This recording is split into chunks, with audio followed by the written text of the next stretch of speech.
What's up, ladies and gentlemen, and welcome back to TD Fans Talk, home of the real Miami Dolphin fans. We are live here on this wonderful Tuesday night. Time to have some fun with a panel conversation. It is 9 p.m. sharp. Yes, TD is on time. Let me say that again. Yes, TD is on time. It is 9 p.m. It is time to go down. It's about to go down, man. I got a lot to talk about tonight. Shout out to Tua Tagovailoa for selecting his number. And he selected one that made a statement. Oh, I said he selected one that made a statement. He selected number one, y'all. Tua Tagovailoa will be number one. Wow. I like it. I like the move by the kid. That's bold. That's confident. I like it. I really do like it. Shout out to Tua Tagovailoa for choosing number one. Now he just has to live up to making us number one. Tua Tagovailoa has to live up to making us number one, ladies and gentlemen. Hey, what's up? We got a visitor, y'all. What's up, huh? You want to say hi? Boy, you're supposed to be in bed. Say hi. Oh, boy, he gone. Your mommy wants you. Good night, Cammy. Oh, man. Sorry, y'all. But no, but number one, man, that's what Tua Tagovailoa is going to have to make us. Number one, all right? A lot of people wanted 10. A lot of people wanted different numbers and stuff like that. Listen, we got the number one quarterback in the NFL. At least that's what I'm going to be screaming. I just hope that he lives up to it. But listen, the numbers are the numbers, okay? He's number one. Ruha. All right, we passed all that, all right? I'm glad that he's number one. But it's time to get down to business. It's time to talk to the Tuaneers. Because I'm sensing a lot of nervousness from the Tua fans. Let me stop calling them Tua lovers. The Tua fans. I'm a Tua fan myself now. I've been on record saying that I don't know if we should draft the kid. I wouldn't. But he's a Miami Dolphin now, and I'm all for it. But it just seems like all those who are supporting Tua Tagovailoa are getting a little nervous because we're getting closer and closer to where he may have to perform. We brought up a topic earlier today. About whether or not Tua Tagovailoa should start if he's 100% healthy. If he's 100% healthy, should he start? Let me throw another caveat out there. If he's 100% healthy and the O-line is playing very well in training camp, should he start game one? So before I even dive in, I want to see if the pulse earlier is the same as the pulse right now. Let me know in the comment section. Should the man start if he's healthy and the O-line looks good? Let me know in the comment section. I'm going to sit back for about 30 seconds. Y'all tell me in the comment section while I take a sip. Let me see what y'all talking about. No, yes, no. No, TD, no. What's up, Vic? Yes. Hell no. Yes, no. Yes, absolutely. No. Oh, man. TD going to get everybody fired up. That's my job, Vic, to get people fired up. Because I plan on getting people fired up, Vic. Because they ain't right, Vic. Something ain't right here, Vic. Because it just seems to me there's some contradiction about Tua Tagovailoa starting in the NFL. And it amazes me. Best quarterback coming out of college football if he had no injury. Better than Joe Burrow if he had no injury. And if he's 100% healthy and the O-line is playing well, don't start the kid. We're going to dive into that tonight because I'm going to need some of y'all to come on the stream and help me understand the logic behind that. Now, for the record, because people are going to beat me up for this, and y'all know I don't care. They're going to beat me up for it, and I can care less. But let me say this up front, because some people have selective hearing and they don't hear whenever you give your disqualifier. All they hear is what you're talking about. So for the record, TD would not start Tua Tagovailoa even if he was healthy, even if the O-line was playing well, because I feel like there's things he needs to learn in this league first before getting thrown out there. So I just said that. I just said that. So when people keep beating me up tonight, just remember when I clap back, you know why? Because I've already given a disclaimer that I wouldn't start him. But if I'm to believe everybody else's notion, what everybody else believes, if I'm to believe Brian Flores when he says things like, whoever gives us the best chance to win, that's who we will play. Let me say that one more time. Brian Flores' words, not TD. Whoever gives us the best chance to win, that's who we will play. So let me ask y'all right now. Go ahead, light up the comment section. Which quarterback gives us the best chance to win going into 2020? Y'all tell me right now what quarterback gives us the best chance to win going into 2020. This is going to be interesting. Y'all let me know in the comment section which quarterback gives us the best chance to win. TD on one tonight. I promise you that. I promise you that. Woo! Let's see what y'all talk about. Rosen. Fitzpatrick. Tua. Fitzpatrick. Tua. Fitz. Tua. Fitz 100%. Fitz. Tua. I'm going to stop right there because I see what y'all doing. All these Fitz. Now, those who are saying Tua, I'm going to sit y'all to the side because I agree. Tua Tagovailoa gives us the best chance to win coming into 2020. At least if we're to talk about all the attributes he's bringing from college, right? But for those of you who are saying Fitz gives us the best chance to win, you mean to tell me we drafted a quarterback number 5 overall and he don't give us the best chance to win over the wily veteran that we have right now, Ryan Fitzpatrick? You mean to tell me Ryan Fitzpatrick is better than Tua Tagovailoa, the journeyman? Is that what you all are telling me? The journeyman is better than Tua Tagovailoa and gives us the best chance to win, and we went and drafted this guy number 5 overall. Is that what yeah, I'm just kidding. These ain't my words. I'm asking y'all. Is that what y'all are telling me? Yes. Yep. Exactly. No, not right now. At the moment. Oh, so Fitz is better than Tua Tagovailoa at the moment. I'm gonna need to sip again, y'all. Oh my gosh. A new offensive coordinator with the whole new playbook. Fitzpatrick is better than Tua Tagovailoa right now.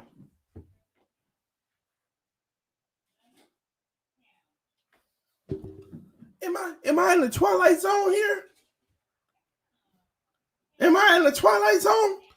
Like a lot of people are saying that Ryan Fitzpatrick is better than Tua Tagovailoa. How high do we? Oh my gosh! How high do we revere Tua Tagovailoa to say that?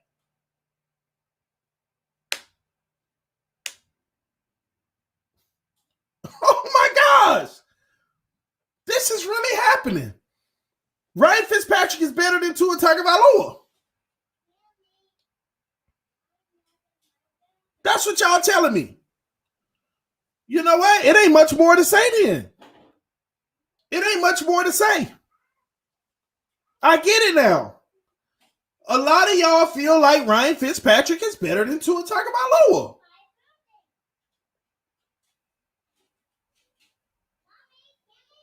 This is interesting. Hey, Reno C, you can come on, man. I welcome you to come on tonight because I want to hear what you have to say.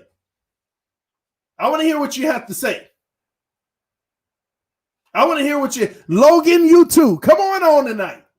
Y'all say stop the foolery. Hey, I didn't start anything. All I did is ask basic questions, and the people are giving me answers. They said Fitzpatrick is better than Tua Tagovailoa. That's what the comment section is telling us right now. I disagree. Let me put another disclaimer out there. I disagree. I told him. By far, I disagree. But for some reason, oh my gosh, I can't believe this tonight. All these people saying that Ryan Fitzpatrick is better than Tua. Now, hold on. Let me be fair, because maybe those are the individuals that didn't want Tua in the first place. Maybe that's what it is. So let me hear from all those who love Tua Tagovailoa, who feels like he's the next Dan Marino, if not better. Is Tua Tagovailoa better than Ryan Fitzpatrick? Please answer that now in the comment section. Please, all the Tua haters, y'all don't comment. We really want to get a true gauge tonight. We really want to get a true gauge. So all the people who love Tua and think that he's the next Joe Montana, let us know in the comment section. Is Tua Tagovailoa better than Ryan Fitzpatrick? Yes. Tua better. Yes. Yes, he is. Yes. Tua over Fitz. All right. See, I'm glad I clarified, because that means that it was nothing but the people who didn't want Tua saying that. The people who didn't want Tua saying that were saying that Tua ain't better than Ryan Fitzpatrick. I almost lost my mind. It's like, wow, really? People really feel that way? So it makes sense now. It's all coming together, okay? So the Tua fans say that Tua is better than Ryan Fitzpatrick. Now, let me go back to my original question. If Brian Flores out of his own mouth said he will always go with the guy who gives us the best chance to win, I ain't talking about what you prefer, but is Tua going to be our starting quarterback game one of the season? We talk about best chance to win. If Brian Flores holds up to that now, he might flip up and say, no, even though Tua give us the best chance, we want to sit the kid for a little. You know, he can flip, and that's fine. I get it. But if he goes with whoever gives us the best chance to win in game one, who's going to play game one? Who's going to play game one? And perfect time, and I got the homie backstage from Finside the NFL. What's up, Reason, man? What's going on, bro? I think it goes beyond him just being a wily veteran, as you said, though, bro. I think it's also because he's played in Chan Gailey's system before, and you know he had the playbook 2 weeks before the draft. I think there's a comfort level between him and Chan Gailey. Like I've said, I really think because they're going to be RPO heavy. They've already talked about. I ended up being pretty correct about that, I'm telling you, you're going to see Malcolm Perry running the RPO this year. I really like if you listen to Flores when he talked about after the post draft, when he talked about after they drafted Tua, he sounded, how do I say it? He sounded very comfortable with him taking his time. I mean, if you probably heard it where he's talking about, he even went to, he's got to get to know the people in the building. You know what I mean? Like he was just saying, you know, it's going to take time. He's got to get to know the plays. He's got to get to know the people in the building. He's got to get all the way down to the managers and stuff like that. Like I don't, and especially when you see how they handled Rosen, I think they realized, hey, this kid isn't ready. You know, Fitzpatrick gave us our best chance to win, so we moved it. And they've showed, whether they trade Rosen or hold on to him, they've showed a very large amount of patience with him and his development and coming along. So I don't see that changing for Tua in year one. Well, what I got from Flores when he had that small little pressure, I kind of got a sense of he really didn't know at the time because it was a lot that he still needed to find out more about Flores than Tua. It was Flores said out of his own mouth, I haven't even seen the kid. I mean, I got to let our doctors take another look at him. I have to let this play out, that play out. And it's early. We're taking it one day at a time. So to me, it felt like he didn't even know. He just know he had the player. And The only reason I'm saying this because, like I get what you're saying, bro. Because you make a lot of sense. Because if they're going RPO heavy, which all indications are, Tua is the best RPO quarterback I've ever watched on tape. Fitzpatrick's going to get blown out of the water. No, he's not an RPO guy. No, he's not. And Malcolm Perry has the quickness and the athleticism to be that. But Malcolm Perry hasn't shown he's the number one thing with RPO is you got to be a quick decision maker. That's got to be the top at the list with the RPOs. And Malcolm Perry hasn't shown he's that. And Malcolm Perry isn't as polished mechanically. And when it comes to throwing the ball, I just see, it makes sense if they're going to sit Tua, run Malcolm Perry with the RPO because of they basically have lined him up in the backfield as a runner. They've lined him up as a receiver, lined him up at quarterback. So it just makes sense, right? And I just think that's where the snag is going to hit of do we start this kid or not? Because like I said, RPO is a new wave of the NFL. They even put it went as far as Madden last year, TD. They put it into Madden in a mid-season update because the RPO that's the new wave right now. You know how it gets. Every 5 years, there's a new wave in the NFL.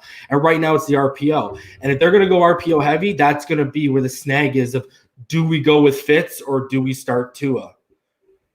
That's it because I don't even see Rosen in that scenario much. And that's where the issue is. If we're a heavy RPO team, the only thing sticking in my head here, Reason, and of course it could be trumped and forgotten, but the only thing sticking in my head is we're going to play whoever gives us the best chance to win. And if Chan Gailey's offense is running a strong RPO to start out with, just running out the gate, there is no question who gives us the best chance to win. Without throwing a single pass or running a single yard in the NFL, there is no question who gives us the best chance. And add on to that, if the O-line shows promise in camp, I'm just preparing people because I've told everybody I want Tua to sit for an entire year. I don't care if Fitz is blowing it up by week 10 and we can put him in, let the kid sit. But it's hard for me to pass this conversation when we are going to play the best, whoever gives us the best chance to win so we can keep the locker room. And Fitzmagic ain't running no RPOs. That's disaster. But you know what scares me? Because that was another point I was going to say when you bring up. If you look at it, let's say Jesse Davis loses to Hunt because it already feels like they're giving Hunt the leg up on the right tackle position already. And we haven't even started anything, but that's just the sense you're getting. And let's say Solomon Kinley blows up Davis for the right guard battle. All of a sudden, you have Austin Jackson because he's going to be Julian Davenport. That's no problem. You have Austin Jackson. You have 3 rookies on your offensive line. And I've told people this multiple times. Besides quarterback, to me, the most complicated position to learn in the NFL is the offensive line. Like, it's not easy. That's why you see guys usually take a year or two to turn into what they did. And I mean, look at the Eric Flowers experiment. It took him going to Washington for someone to say, hey, let's move him to guard. You know what I mean? Look at Brandon Schreff. He was a right tackle in college, came in, someone said, okay, let's shift him into guard. Like, it's really a complicated position to learn at the next level. And that's what worries me. I think, people are talking about the secondary needing time to gel. I think the offensive line is where the gelling is going to need to take place. That's what worries me about day one. Let's talk about what you said for a second. Let's talk about Perry for a second here, okay? Yeah. He's the type of weapon. What's the kid over in New Orleans? How they use? Yeah, he's our Taysom Hill. Yeah. So it's like, but I don't. For the life of me, I really don't understand that because when you have a quarterback like Drew Brees isn't an RPO guy. No. But when you have a Tua Tagovailoa who I'm going to say quote unquote because I want to be fair and I don't want to be unfair. Same thing. But when you have Tua Tagovailoa who can run that, why did you need Perry? I think because you're going to see him in 4, and I think he's a guy you can use in 4 or 5 receiver sets too. I think if you want to running the ball, catching the ball. Yeah, I still think how you should randomly see like Wildcats still get used by teams. He's a guy where you could put in. He's your gimmick guy. Anything gimmick you want to cook up, you can use Malcolm Perry for. And like I said, I think it would be really smart if they're going to actually take the time and sit Tua, let Malcolm Perry run the RPOs, and just like they do with Taysom Hill and Drew Brees, like you mentioned in New Orleans with Fitzpatrick. I love Perry's play. I just think that he's undersized, and I could be wrong. His mechanics are all over the place as a passer. But I think that he can be an explosive weapon with the right coaching, and his strengths can blossom, especially if we open it up. But what was he too? The most time he'd spent with any team pre-draft was the New England Patriots. He was another guy we snatched under Bill Belichick's nose, beside Tyshawn Render. It's gonna be interesting because oh my gosh, see, when we mention players like this, Perry and all these guys, it's like, who's not gonna make the 55, man? It's like we're loaded, Reason. We're legitimately loaded. We've been talking about this on Finn's side of the NFL. Don't be surprised if in 2 years our front three is Benito Jones in the middle with Raekwon on the left and Wilkins on the right. Because when we did our top 10 defensive tackle big board, that was actually all done schematically. That wasn't done on talent. And Benito was our sixth guy, and Raekwon was our third. So Benito is one of the truest nose tackles that was in the draft, and I can't believe he didn't get drafted. I mean, that guy had a projection from round 3 to round 6, and I can't believe he didn't. And Kirk Merritt, if you look at Kirk Merritt and Matt Cole, I've said this also too, they fit the profile of what? Of Alabama receivers, 4.3 speed, they're big targets, their best ability is yard after catch. And if you look at it, and what I say, and I love that they restructured Albert Wilson today, because I've been saying this. If you look at our receiving core, who are our best 3 options for Tua right now? It is Albert Wilson, Kirk Merritt, and Matt Cole, because they fit what he was throwing to in the RPO game at Alabama. Yeah. Devontae Parker doesn't fit that. You know what I mean? But he's going to be that asset in he's going to be the boundary guy. He's going to be the boundary guy, but Merritt, Cole, you can move them from the boundary to the slot. You can put them a lot more places than Devontae Parker can go, right? Even Jakeem Grant. Jakeem Grant's a boundary receiver. People think he's a slot guy, but go look at his college. He's a boundary guy. He's not a slot guy. And these guys can all go over, just like Albert Wilson. If you want, you could put Albert Wilson on the outside, but he's just his bread and butter is a slot. But you look at I'd rather Jakeem Grant on the outside than Albert. Oh, yeah, for sure, because that's where he made his bread and butter, right? But I don't think Jakeem Grant's going to – his big downfall is his physicality, right? I mean, because of his size, like you bump him at the beginning of his route and it's over with. And, you put up a ball – and you put up a ball where he has to go up and get it, a lot of corners are going to outmuscle him. I don't see him.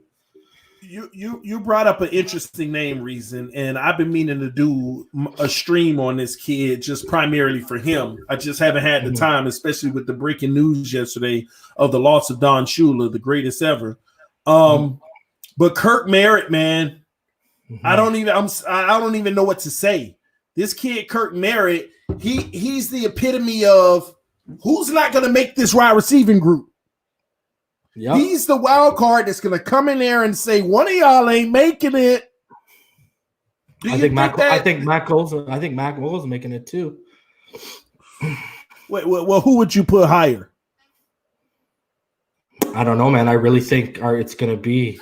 I think our top five is going to be Devontae, I'm telling you, Preston's on notice too, bro. You bet you don't. Bro, if you don't come back and you ain't in the same form as you were. With these guys that we just brought in, man, they're going to be chomping at your spot, buddy. So you better get back to what you were before, and you better get rid of the drop issue. That's the other thing. You better. Yeah, you're right. I mean, what we're doing is holding on to Preston Williams, the flashes. And since he was an undrafted rookie, we kind of overlooked the issues he had, dropping balls, not being healthy. We overlook those things, and we feel like when he comes back healthy, we got our number 2. But I think that's kind of being unfair to the young kids that just got picked up by this team, who some could argue can be just as, if not more valuable than Preston Williams. bro. You These can't kids teach had- four. You can't teach. Okay, with Kirk Merritt, you can't teach 4.33 speed, and he has a recorded. You can't teach a 49-inch vertical, brother. Who's gonna, Listen, bro? man. The guy's a freak, bro. Listen, I've been watching nothing but Kirk Merritt film, And and he's this guy, shredded. he climbs over you.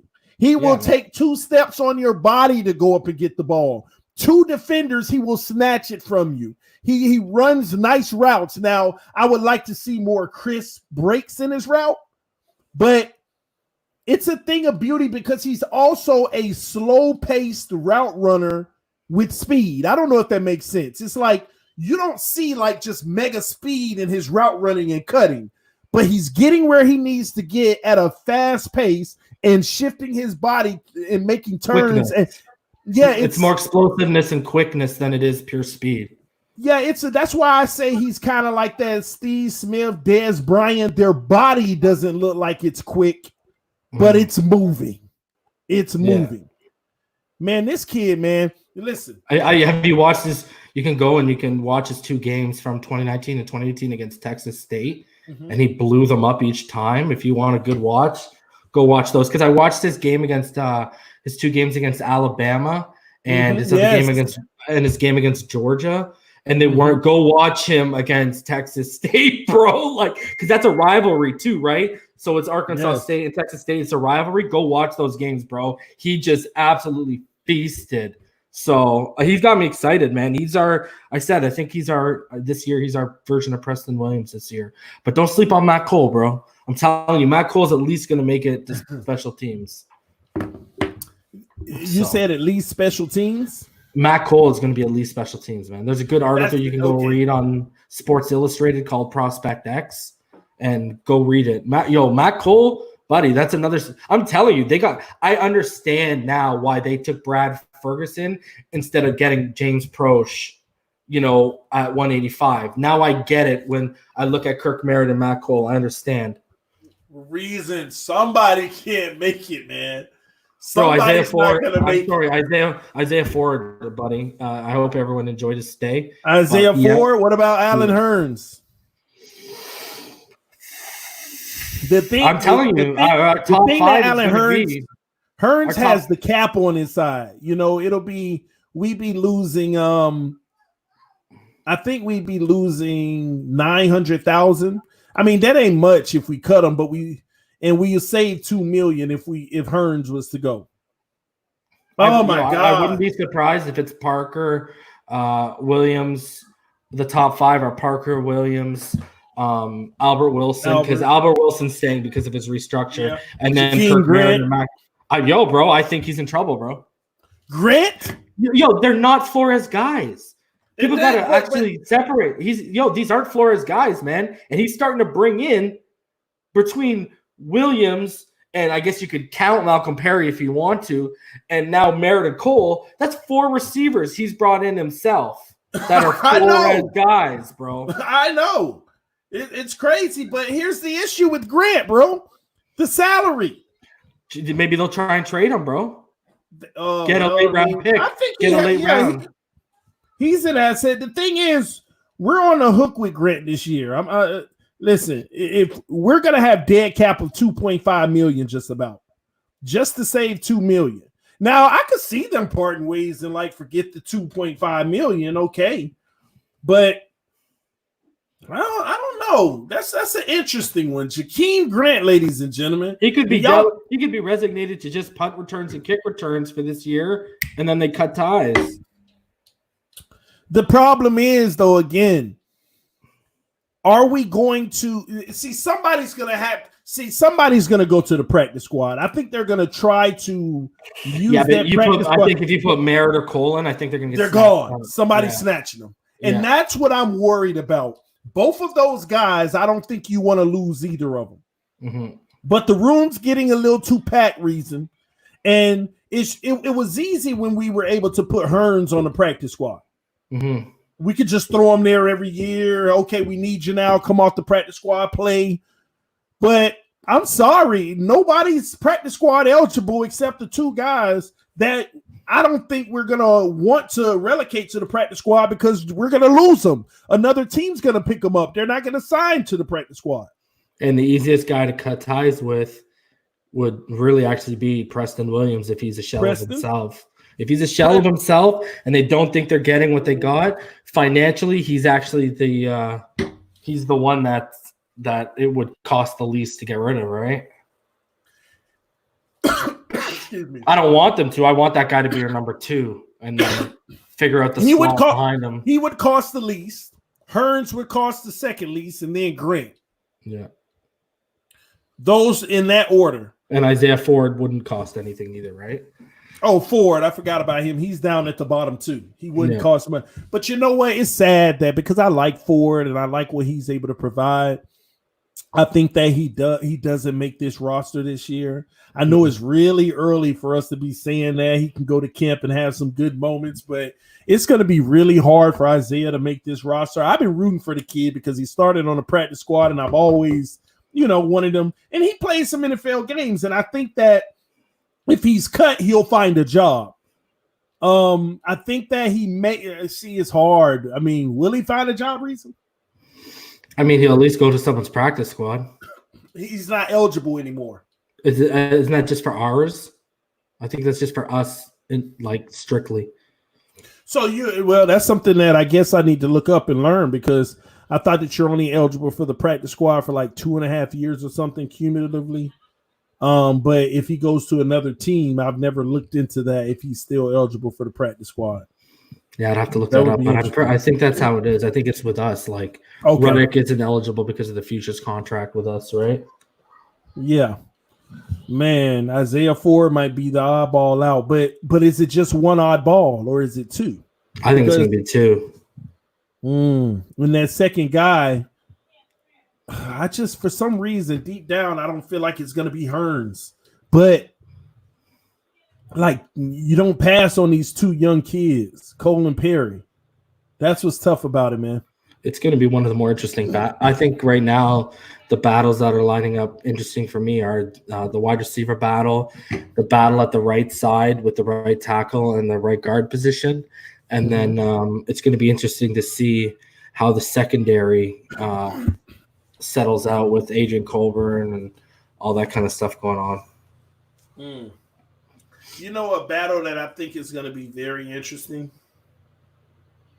It's going to be all through the O-line is going to be interesting because I know you said the right side, but that O-line, man, you don't know how they're going to interchange it. You don't know how they're going to mix and match it. Like guys that we think should play left tackle might be at left guard. Guys we think they should, how. I mean, this is. I think the Eric Flowers signing pretty much locked up the left guard position, and from what I understand.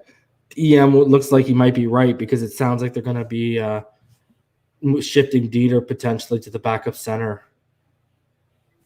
Dieter to backup? Backup center. That's what it's shaping up to be so far, it sounds like. Man, and we all know Julian Davenport, he's going to get absolutely demolished by Austin Jackson. It's not even going to be close. Well, let me say this, Reason. We might have to go a step further. I don't think Davenport needs to worry about starting. He needs to worry about keeping his backup job because when you look at Jonathan Hubbard, the kid is special as well. And he went undrafted and we picked him up. I don't know if you – the right tackle, Kaltmeyer, too. Yes. So I don't know if you've had time to go look at the film of Jonathan Hubbard, but at left tackle, he's special as well. Moves fast. He's big. Actually, I mean – honestly, it's going to be a real good battle in camp at that left tackle position. I think we all could have a good sense of who's going to start, but that's going to be an interesting battle on that left side because I'm not going to rule out the scenario that Julian Davenport may be gone too. I mean, yeah, that was arguably our weakest hole. That was our biggest hole and our weakest link. I mean, I had faith in the kid, but listen, Reason. Have we ever seen this much depth on the Miami Dolphins roster? No, what surprised me actually when you talk about depth is the depth they've turned around on the defensive trenches. That's what surprised me after one. And the linebacker room's getting pretty full too. Yeah, but how do you feel about the linebacker room if you were to grade it overall? Buddy, if I'm Jerome Baker, I'm looking over my back, over my shoulder. Oh my gosh, who are you telling? I'm not confident about our linebacking core.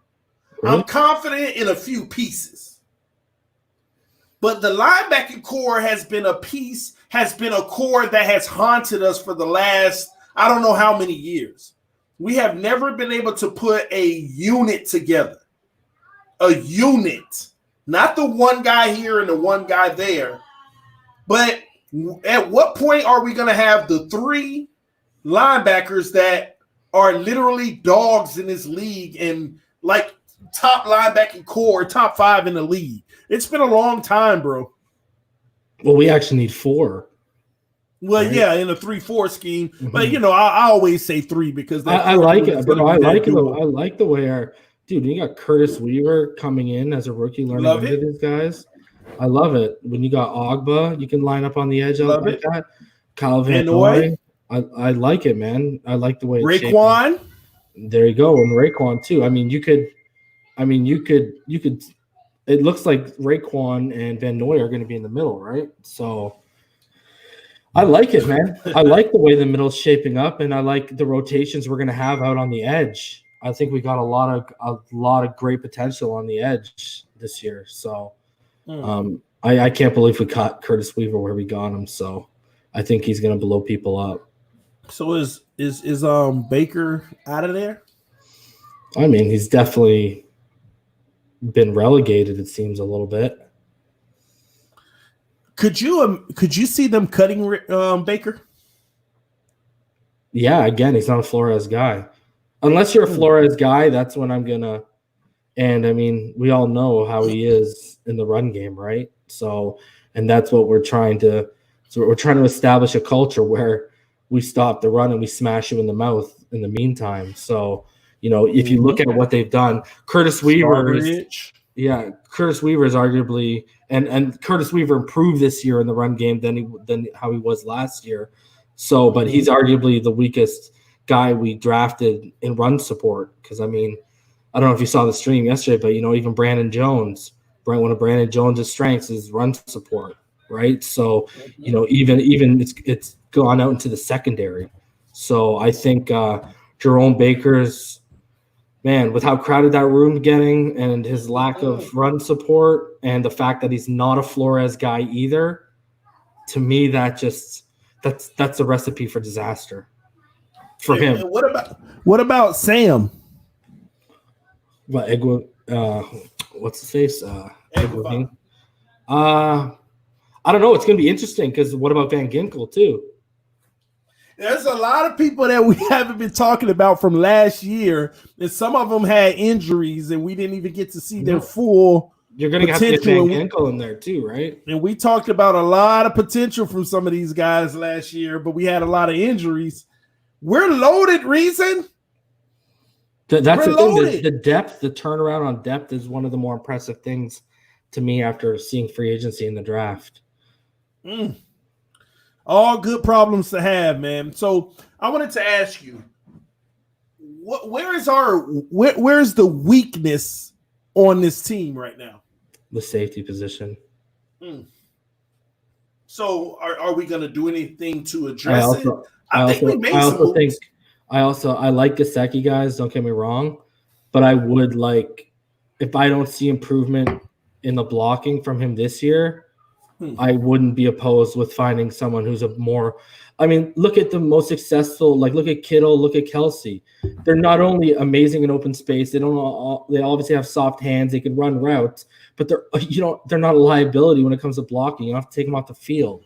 So I think that's a piece, that I want to eventually, I would like to add to this. I would like them to add to this offense for sure. I want a guy who's a good to great blocker, and I want a guy who's deadly in open space and when you get the ball in his hands.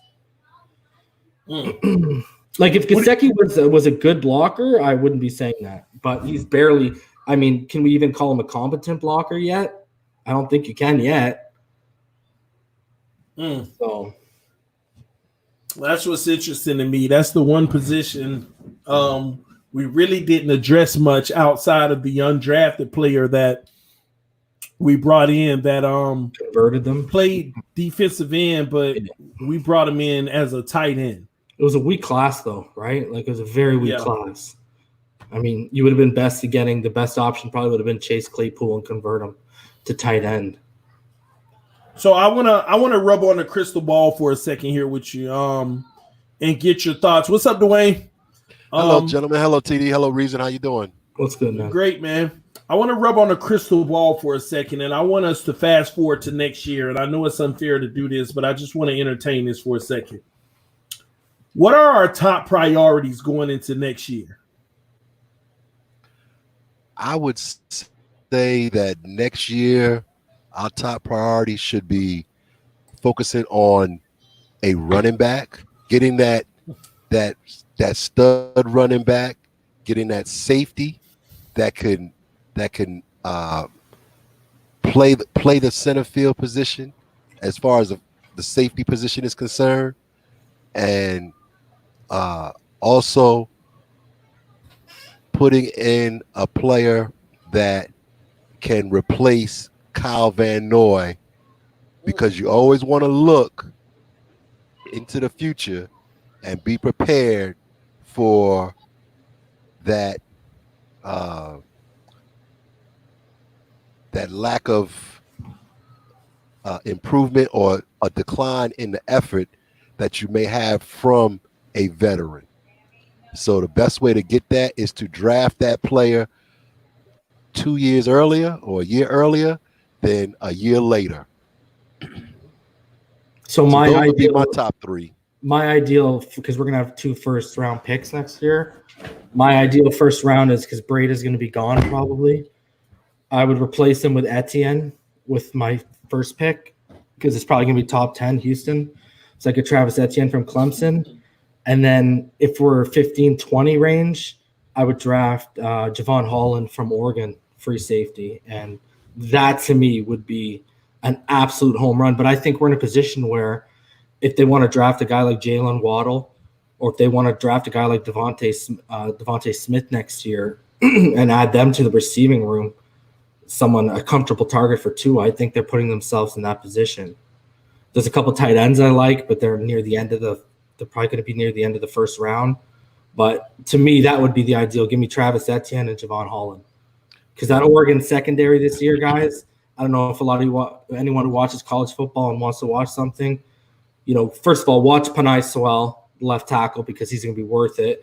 But watch that secondary this year. That secondary in Oregon is going to be absolutely disgusting. Panay Sewell, that probably would be if the opportunity is there to you need a top get 2 him. Pick. You need a top 2 pick. Yeah, if it's going to go Trevor Lawrence and then it's going to go Panay Sewell. Yeah, well, let's keep our fingers crossed that the Houston Texans don't have the season that they want and have a season that would be beneficial to the Dolphins. Plus, then if you drafted him, I mean, I've said to EM, if I drafted him, I'd kick him to right tackle. But that's the thing. Now you'd have, between him and Austin Jackson, you'd have 2 true left tackles in your room. So you'd have to kick one of those guys to right tackle, and it would probably be Panay because he's far more athletic and far better at the second level in an open space. Yeah. One of the I heard you mention the tight ends, Kyle Pitts, he would be ideal. He's 6'6", 239, and can put you could put him in line or as an H and off the line and still catch the ball and provide better blocking than Gesicki. That's for sure. But you know what? With the roster the way it is, as far as the tight end room is concerned, we still want to see what develops with Michael Roberts to see if he's a better blocker than Smythe. That's Durham Smythe's strong point is his blocking. Michael Roberts will be all right. Yeah, that was a decent signing for what they paid. So let me transition back into the current day for a second, because I never asked you this reason. Mm-hmm. Well, I think we got an echo from somebody. transition back into the current. Batman, we can hear your echo. Just so you know. But let's transition back into it. I never got your answer on this reason. Well, I never asked, but what % chance does Tua start? Like day one? Game one. I'll put that at like 10%. 10? Yeah, I'm telling you, Chan Gailey, people are all of a sudden forgetting that Ryan Fitzpatrick has been in Chan Gailey's system before. So he's used to the terminology. He's familiar with the playbook. He's familiar with what Chan Gailey expects. And I definitely think when you look at the structure in his game last year, only throwing 12 interceptions, not really being we never saw Fitztragic really rear his ugly head with that 3 or 4 pick game. We didn't see a mass amount of turnovers. I really think, and that's the thing. They try to instill structure from top to bottom. And it even worked on a guy who you called earlier as a wily veteran, someone who's been in the league for this long, even bought into that, right? Even bought into that culture. So I personally think not only has he earned it with his play on the field last year to end the season, especially in New England with one went out and winning 5 of our last 6 games, but I think another thing that Tua doesn't have that Fitzpatrick has is he has Flores' trust. He made Flores look good last year. When Flores turned back to him and said, I believe Fitzpatrick gives us the best chance to win, Fitzpatrick delivered and made him look good on his word. And I mean, I think that earned a trust that no other quarterback in that room right now has. Not only that, but he also, with that move, he was able to win the locker room. Because if he would have continued to run Rosen out there, he would have lost that locker room. I think that the showing the guts and the wisdom to not just give up totally on the season and put Fitzpatrick back won him that locker room, won him the respect of that locker room. So what % chance do you give him to start, Dwayne? Day one, I would probably be even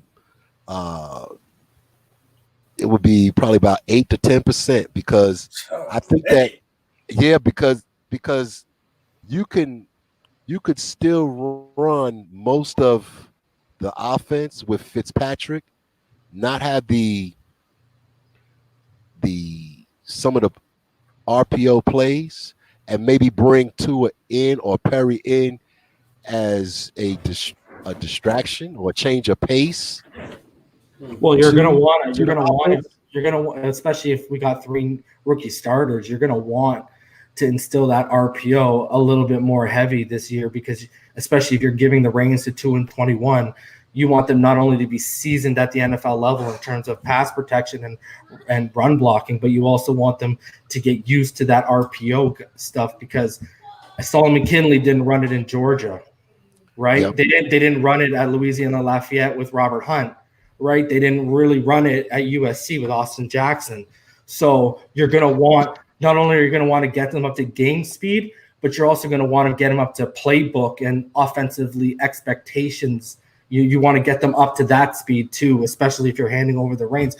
You don't want to really get these guys seasoned, then all of a sudden into his first year in 21, now you're going heavy RPO and these guys really are adverse. Like Ted Karras, he ain't never run the RPO, right? So, and he's the general of that offensive line, right? He's our center. So you don't really want to throw that at them when you're also throwing a rookie quarterback to them at 2021. That's why I think Malcolm Perry really makes a lot of sense. And even like you said, if later on in the season we're up, you want to run some RPO, we're up by 2 or 3 touchdowns, 3-4 minutes left, bring in Tua for a bit, let him run some RPO. Yeah.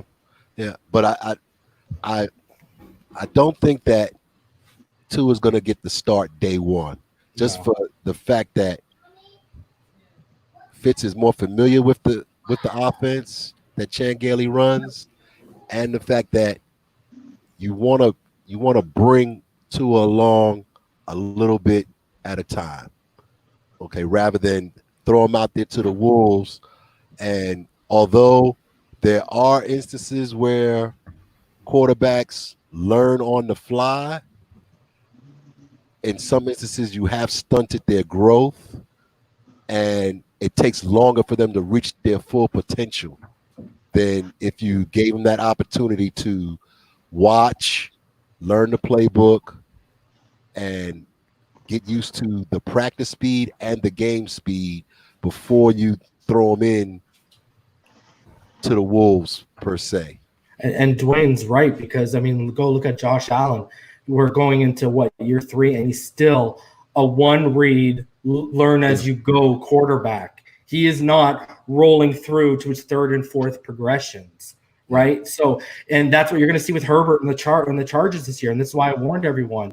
You know what I mean? One of Burrow and Tua's strengths is they can roll through the progressions very well, and they can even come back to the progressions as they roll through all of them. So the problem with Herbert you're going to see is if they ask him to get to the 3rd, 4th read, it's going to be problems, man. And I really think Herbert's going to be, in terms of Josh Allen and even what Tannehill was when he came here under Sherman. When Tannehill came here, even with the familiarity of Sherman, they still made him a one read, kind of learn as you go type of guy, right? So, I mean, you even look at Patrick Mahomes. What did Patrick Mahomes say last year? He said it wasn't until last year that he started recognizing disguised defenses. Right? So, but his improvisation, his ability to work outside the pocket makes him deadly. With Herbert and Josh Allen, you could tell they're still like, look at Josh Allen. Did you go to his mechanics? He still got the same accuracy issues he had coming out of college because they just basically threw him in there and said, hey, we've built a supporting cast around you right now where we can win. So you go out there, one read, go do what you got to do. You know, I've never seen it where, or at least I'm not aware of it, where a quarterback has accuracy issues, and on the NFL level, it's improved. You have it, that accuracy skill, or you don't. Never gets better.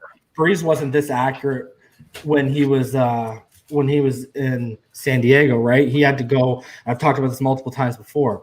He had to go after shoulder surgery. He went and he redeveloped his mechanics under Tom House, and now he has the same throwing motion as Greg Maddux, Atlanta Braves Hall of Fame pitcher. They changed his whole it all comes down to mechanics. You got to have a coach and people on the staff willing to basically tear you down and redo all your mechanics.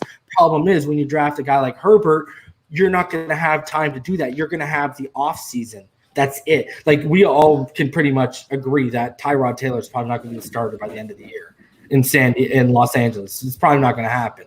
And what's going to happen with Herbert is they're going to go out there and they're going to ask him to do – they're going to limit him already, right? Because you have to. You have to even limit the playbook of what you can run with this guy. Not only the playbook, but also the side of the field that he's making his reads. Yep.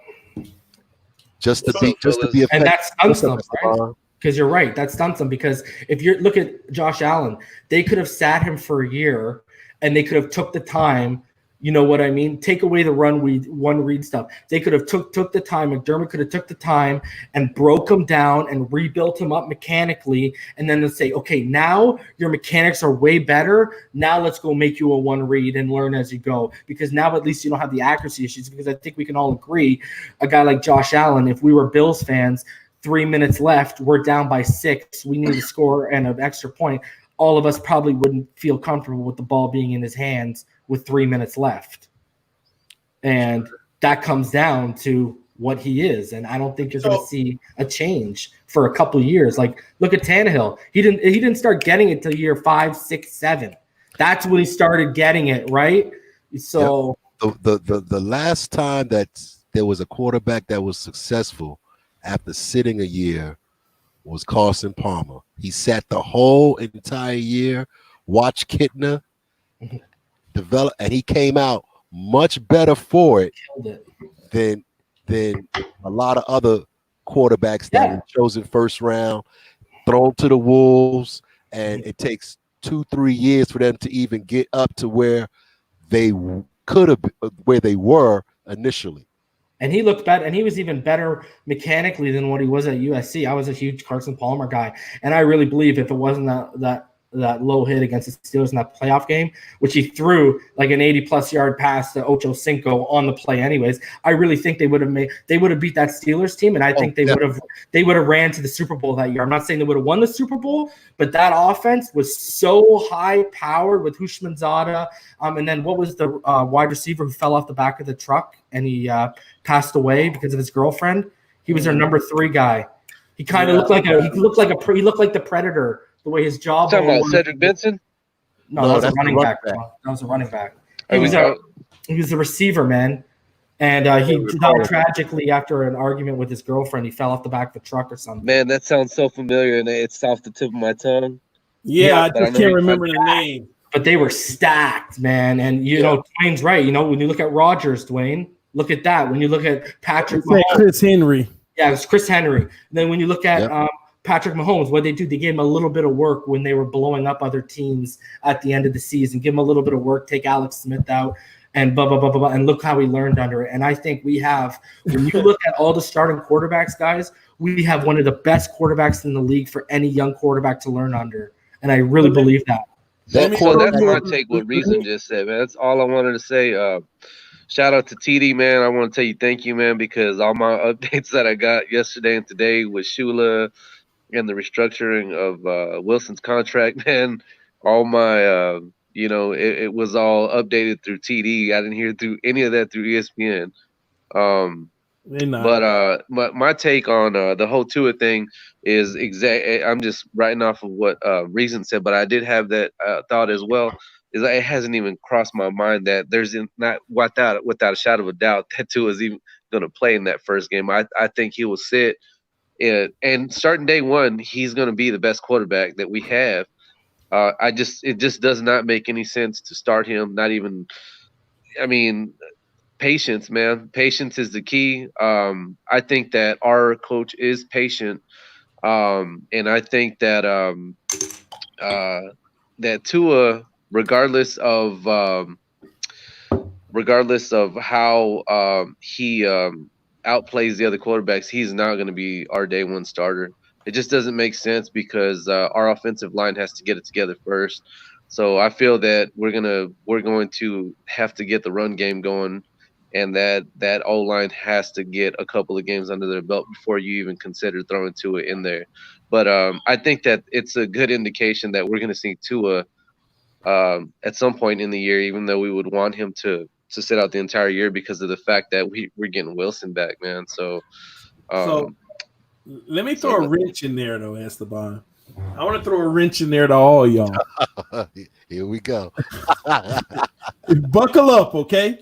Because I think we're all forgetting about one factor in the whole Tua starting sweepstakes. And it's a person. Guess who you're forgetting about? You better not say Josh Rosen. No, you're forgetting about Tua Tagovailoa himself. What about him? You're forgetting about him. One thing I'll give Tua credit for. He does have leadership attributes. And he's the type of kid that will walk in Flores's office. What do I need to do to start? Give me my checklist. And he's going to go in the offseason and camp and try to fill that checklist so he can slap it in Flores's face and say, how fair are you? Let's see. Let's not forget about Tua himself. Tua, hey man, he's already come out and say he should be ready to play if he can. So don't forget about Tua Tagovailoa himself. He is the type of individual. Now, like I say, I'm gonna give him credit again. He wants to play game one. He wants to start. He's also humble to say, I'll do whatever my coaches has, but I cannot put it past this kid. Now, this is the part of the kid that I love. He is hungry, and he's the prime example of an individual that will walk in there and say, what do I need to do to start? What do I need to prove? Because I want to make sure this is fair. In knowing him, in his upbringing, and when your agent get involved and all that good stuff, you know that they're not going to want a Minka Fitzpatrick situation. So what do I need to do And if he goes out and do it, then what? I just wanted to throw that out there, and I want to hear y'all response to that. Well, you want any player you want on the roster, you want them with the mentality that they should be a starter. That goes without saying. So every player on that roster should want and have the desire to start. Now, whether they have the talent to start, whether they have the experience to start, that may be a little different. But every player, and you just invested $20-30 million and a fifth pick in the draft on this player. So you want that A personality. You don't want somebody who's going to be docile about his position. But by the same token, that is the reason why you have a coach who is supposed to bring you on at the appropriate time. Just like you have coaches that are supposed to, when a player gets hurt, the player's going to say, oh, I can go back in, or I can go in this week. But the players and the doctors, the coach and the doctors say, hey, we're going to err on the side of caution. If only Alabama did that, right? So in other words, that's the key word that he we might not have to it if they investment. I agree. No, true. So in other words, are we saying here is that like saying that Flores needs to be up front right away and say no matter what you do, you won't start? Because if the kid comes in and say, what do I need to do to start? Because that's what I'm pushing for, and I will take no for an answer. And he goes and does those things. What type of conversation can Flores really have to say, I'm not starting you anyway? TD, listen to me. I'm already expecting everyone and their grandmother to be calling for him to start because I'm already expecting Tua to look. I don't know. I'm expecting Tua to look the best in training camp. For 110%, bro. Like I'm obviously before they even added the RPO. Basically, what Chan Gailey runs is exactly what Steve Sarkisian runs in Alabama. It's like identical. And now that we've instilled it, like I know they're gonna look at his arm. It's gonna look like a fresher arm than Fitzpatrick. And I already know how crisp and how clean he's gonna look. I'm already expecting it. And we already know. And as much as you hate this fact, TD, the guy memorized an NFL playbook in one night. When he out of high school, bro, he wasn't even in college yet. So I don't expect. Well, it is a fact because Trent Dilfer came out and said it. Yeah, Trent Dilfer is a lie, and I don't know Trent Dilfer, and I can go out on the radio and say Trent flat out a lie. He's had Trevor Lawrence. He's had Justin Fields. He's had Joe Burrow. Joe Burrow. Does anybody learn the NFL playbook in one night? Lie. He was in college. This wasn't even during the draft. This was like 3 years ago. He said this when there wasn't anything going on with investing in him in a draft position. This wasn't. I can already see the debates that we're gonna have throughout the season. And I already know, man, that there's going to be that point during the season. Well, where man, there's got definitely that point. Every major college prospect, quarterback wise, in the last 10 years, Trent Dilfer has basically had his hands on. And even years ago, when this kid was in Alabama and he wasn't coming out and he wasn't going to declare, he was saying, "This is the best kid I've ever had come through that." And it wasn't just his on field; it was what he was doing off the field and who he was as a person. Like I'm telling you, that's why I told all these people who wanted to hang on and cling on to that Wonderlic, like Dan Marino never scored a 15 and they want to hang on to that. Bro, have you actually taken a Wonderlic test? It has nothing to do with football. So that's why when people were saying that, I'm like, yo, show me how he does on a chalkboard. Then let's judge his smart. No, I'm with you. I know the kid is intelligent. That's the one thing. He's football smart.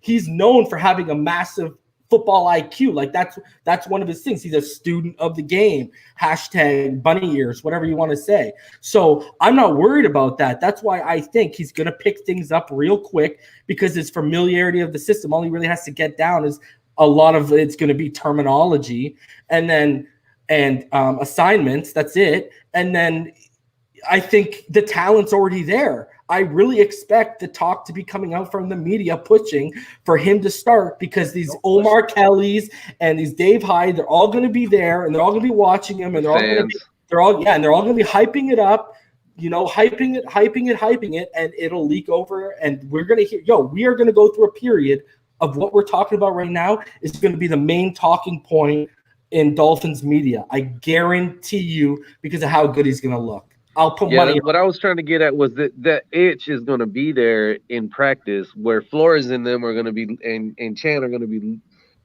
We're going to be in the middle of just the adversities of the season, and Chan and Flores are going to be over there looking at Tua, looking how good he looks, and they're going to have the itch. I just like, when are they going to scratch? At what point in the season are they going to scratch? That's what at this point. I already feel it. I wasn't throughout the college season. I admired a lot of what Burrow was doing, but it's not like I didn't realize that Tua was a great quarterback. He is a great quarterback, and I wish that the injury that he had wouldn't have happened, because I knew that in some way or another it was going to affect us in the draft. We ended up drafting him, which is fine. I'm not so concerned anymore. I just want to make sure that we take care of the investment. The O-line's ready to go, the run game's going, before we even think about putting him in. Like me, my mentality is like, I don't care how much this kid begs. If I'm Flores, I'm not going to come out of my mouth and just tell him, look, you're not going to start no matter what. I'm going to just let him know, look, you just sit back, sit your butt down, and I'm not going to tell him like that, of course, but I'm just going to let him know, hey, just sit, just watch, and I'll let you know when you're ready. Because anybody that's coached kids, man, they all get that itch, and they'll bug you, and they'll bug you, and they'll bug you. And you just don't tell them directly, you're not going to play at this point in the game or this point in the season. You just don't tell them. But whenever you do let them spread their wings, they understand, and they look at you, and they show that appreciation that you held out, and you knew when to insert them into your team and your game plan. So I feel that that's exactly what Flores is going to do, no matter how much Tua is bugging them or the media is blowing it up. I think Flores would be the last guy that gives in to anyone else other than what he wants to do. Yeah, he's got. The thing about this coach is he's got self-control. So I think a coach that was swayed, from previous incidents. That's the thing about Flores. It's his first NFL job. So I mean, we just have so many benefits going into this that he's just not that guy. That there's nobody that's going to sway this guy. There is a scenario where I could see Tua becoming the starter, not in day one, but this is where Fitzpatrick's durability and his arm strength, if it starts to wane after week 10, week 11, and Rosen hasn't done anything to warrant being put in the game, Tua could go into that game and be the starter.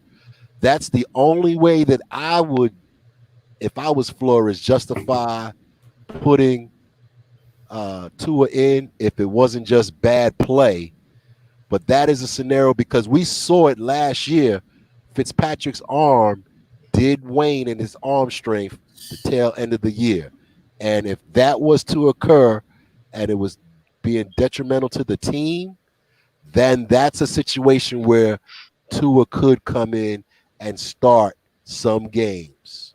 But we also have depth. I mean, I'm not contrary to what you're saying. We just have so many options. We still got Ruddick, we got Rosen, we got Perry. We have so many options. There's so many options that we have to avoid putting Tua in before that O-line comes together. That's all that hangs in the balance. It's just the O-line. Well, it's also the O-line. So there's no reason not to put him in once the O-line goes. Look at this question up here. If he's 100% healthy and understands the playbook, why sit him? Because he's still not acclimated to the game speed. Like what TD's was talking about, attributables. Why are you going to put this guy in if you're not 100% sold on your offensive line? You know what I mean? That's what we talked about earlier. You could potentially have But that's three what I'm three talking about. rookies, right? If they are playing well and they're gelling, I'm just saying this is if they are, and also he is up to the game speed. What if Flores says, "Man, this kid is ready now," but like he's ready, he's showing it now. Well, that could be the case, TD. It's just that it's there's no way that's going to happen at the beginning of the season. I mean, Why? if it does, I'll be the first one to be like, "Wow, I'm wrong. This guy needs to start." But I just, man, there's no way that O-line is going to come rookie together quarterback that can quick. be ready now. It's just that we've had a history of so many coming in with high expectations and being trash. A rookie quarterback can come in and start and lead a franchise and do a hell of a job. It's like I said, it's just that we've had so many in the last 15 years that have come in and stunk up the joint. High picks. Every rookie, even good ones and Hall of Famers like Peyton Manning, you go through growing pains. I mean, go look at everyone forgets Peyton Manning's first year. Yeah. Like the man was throwing interceptions. He ended up being one of the best field generals of all time. But that first year, the man was an absolute turnover machine, man. So the outlier to that is Ben Roethlisberger, his rookie year. But how good was that team on both sides? That was my point. That was my exact point that I was going to follow up with. Me and EM have had this discussion, bro. Trust me. Everything. Yeah. They had everything else going on well on that team. Yeah. So that was a perfect storm of a situation for a rookie quarterback who wasn't asked to do things, wasn't asked to perform miracles, was just asked to not lose the game. And it got him to a Super Bowl. But I don't think that this could happen with this team just because there's so many new moving parts that have to gel and come together. You're asking 10 free agents and 11 draft picks and possibly 2 or 3 UDFAs to mesh with what's already here with a new with a new offensive scheme and new coaching staff on the defense to all gel and cause that perfect storm. Yep. It's not impossible, but it is less than likely for it to occur to that level. Now, you said, go ahead. No. Now, I know a lot of people want to expect a Super Bowl, but 10, 11 wins would be admirable. I don't think it could get to would end in a Super Bowl. If it did, I'd be ecstatic.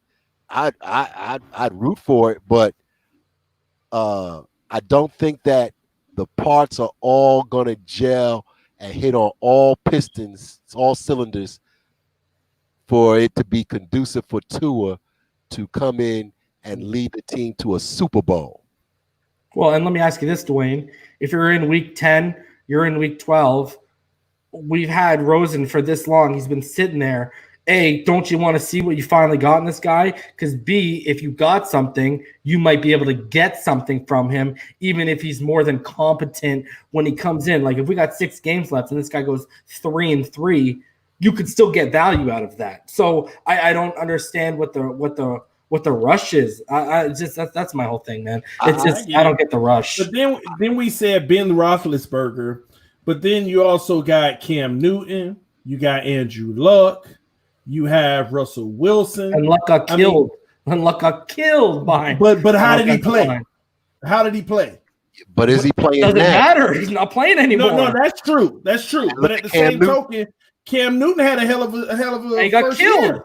Yeah, but so did Prescott, but he came in after a few games. Well, and Prescott also had like a top 3 offensive line in the that offensive line was a beast. Yeah. So that's why I was saying everything is not gelling just yet. Yeah.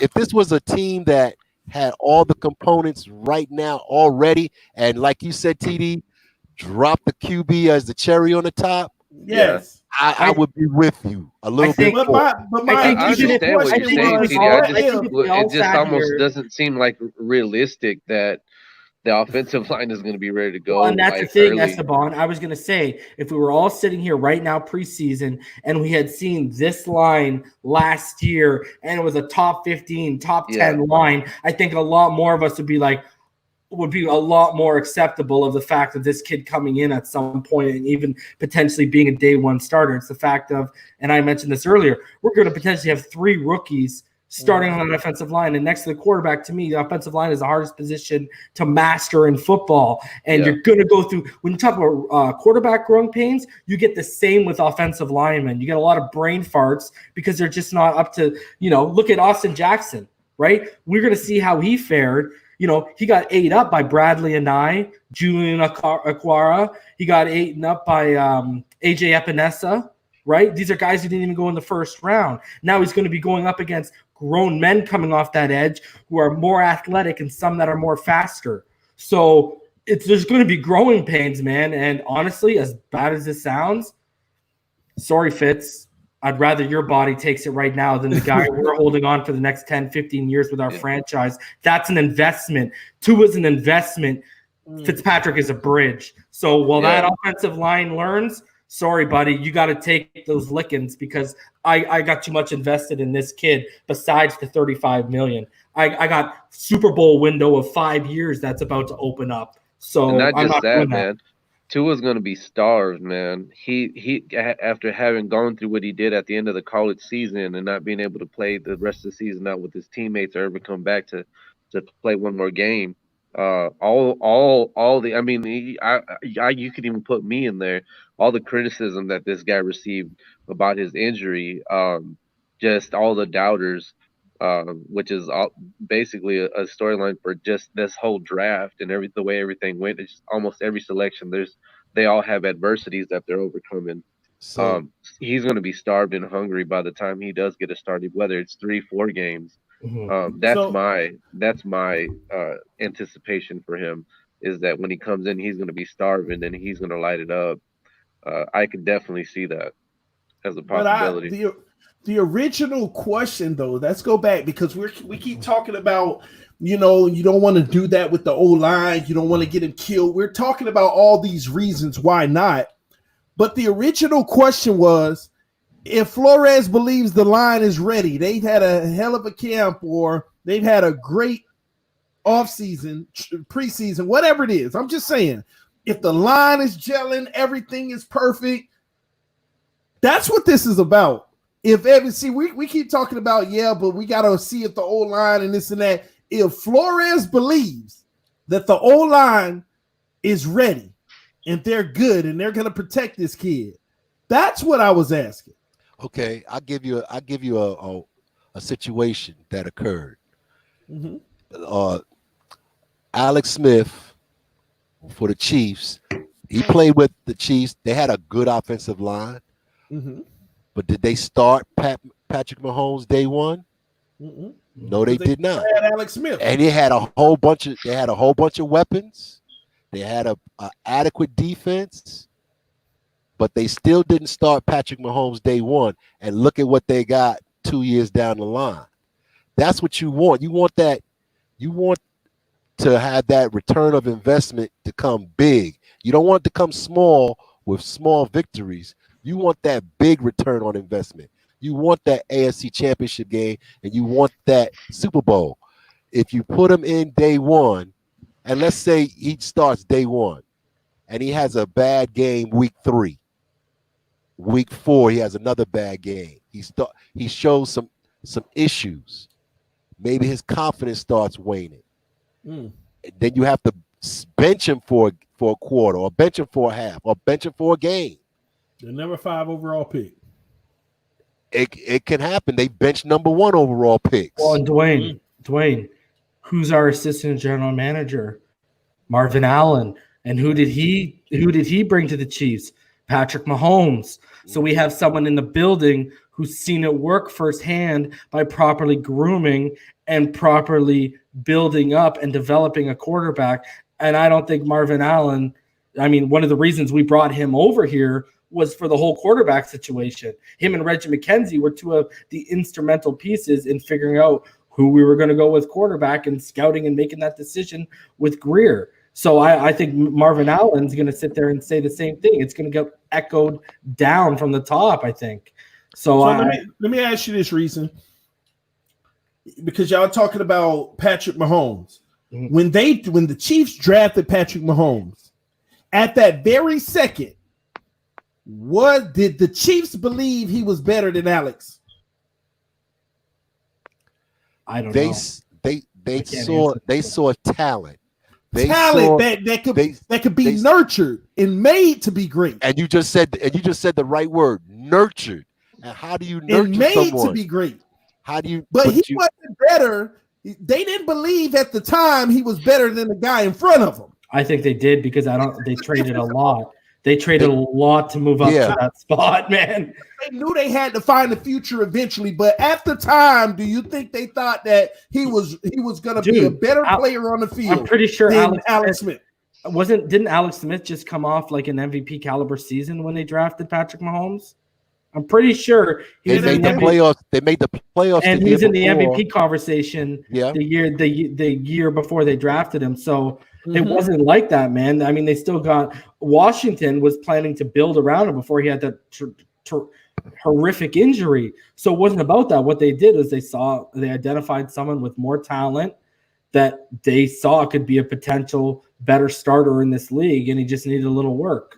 And they traded up from like 27 to 10 or something because like that. Because they knew, but they already knew they had to replace Alex Smith in the near future. Dude, that shocked a lot of people. Not a lot of people were expecting him to move up for a quarterback or go for a quarterback.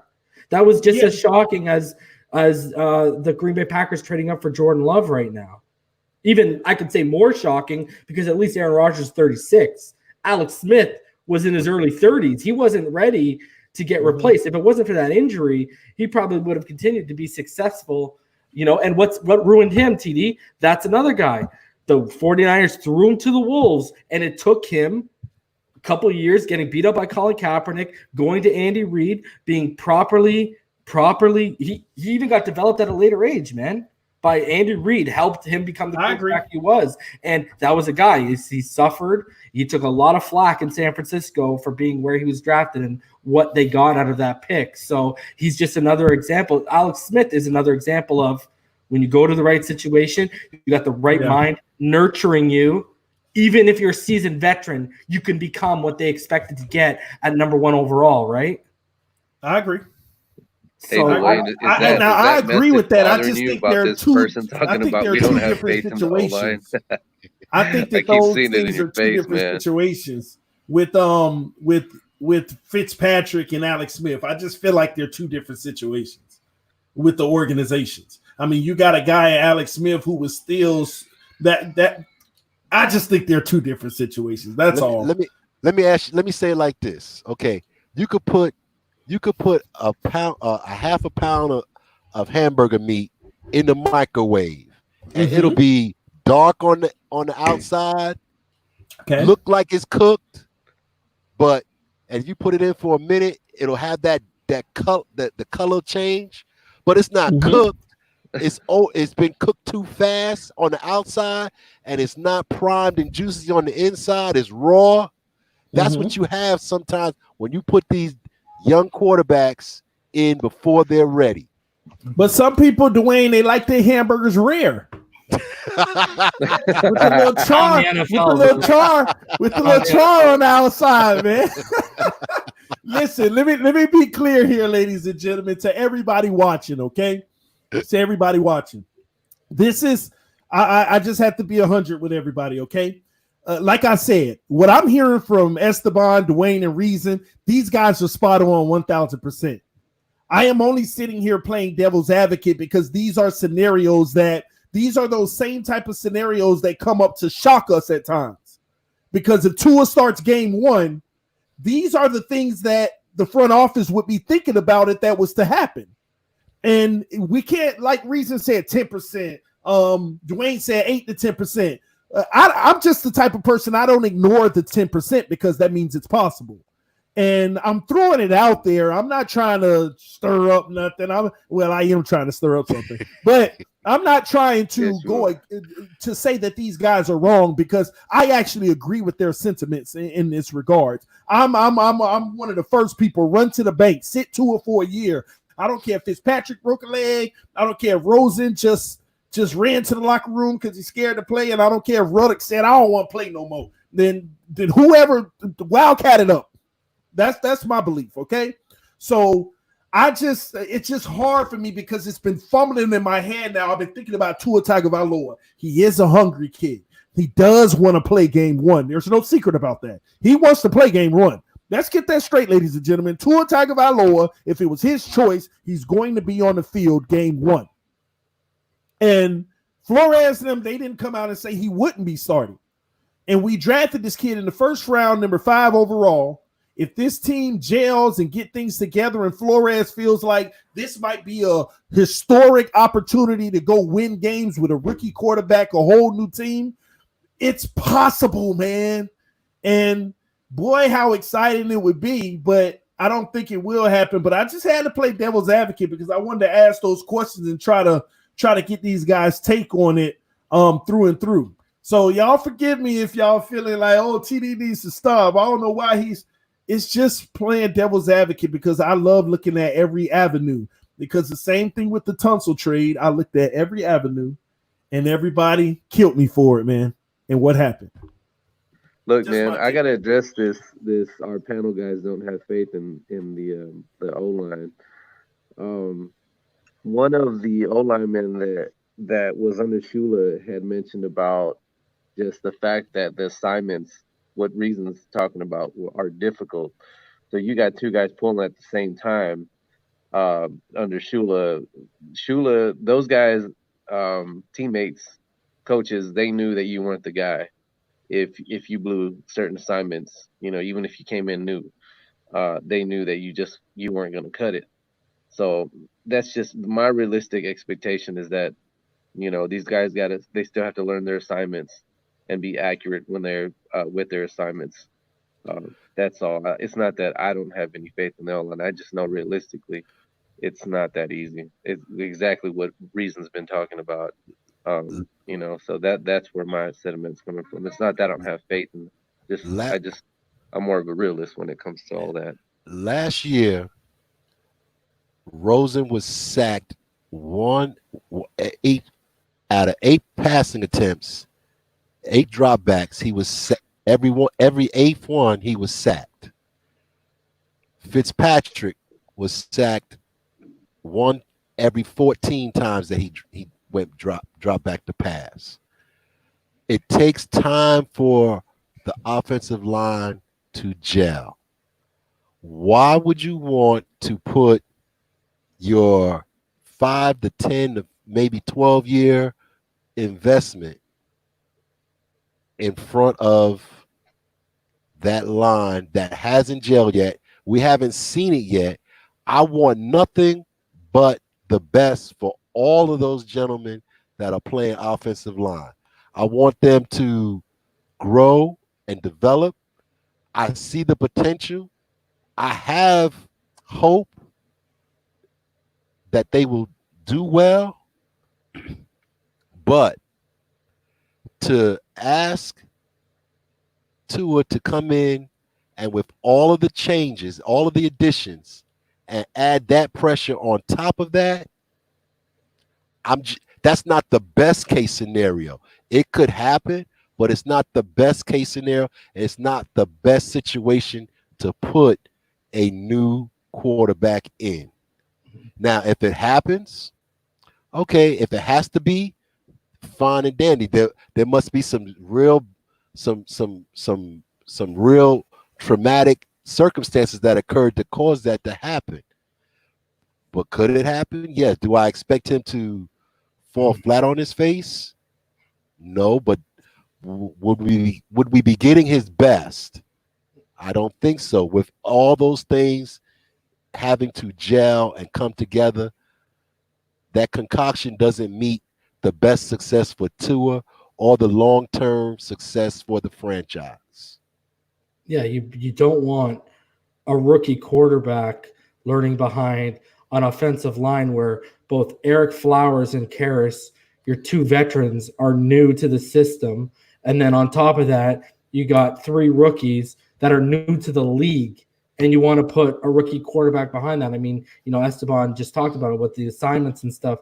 Another thing too is when you look at what we've done, it just doesn't seem like they're going to rush it, and those growing pains are going to happen. And going off what you said, Dwayne, with the sacks, I think another thing that had to do with that is, and I never thought I'd say this in my life, that he's better than anyone, but Fitzpatrick is a far better processor than Josh Rosen. And, I mean, the ball was getting out quicker, right? You saw it. You go back to that, I believe it was the Cowboys game, where Rosen rolled out a bit to the right, and he almost took that sack that was almost a safety. I don't know if you guys remember that play. I was up at the TV yelling at the TV, Dwayne, throw the ball away. Yeah. Stop sitting there, throw the ball away. If you're not seeing anything, you're not getting to your progressions, throw the ball away. And I think when you look at the offensive line, when you look at a rookie quarterback behind a predominantly rookie line, you know what I mean? You got three rookies new to the league. You got two vets new to the system. On top of that, I've already gone through the three rookies don't come from RPO-heavy systems. Eric Flowers and Ted Karras don't come from RPOs. They don't have RPO backgrounds.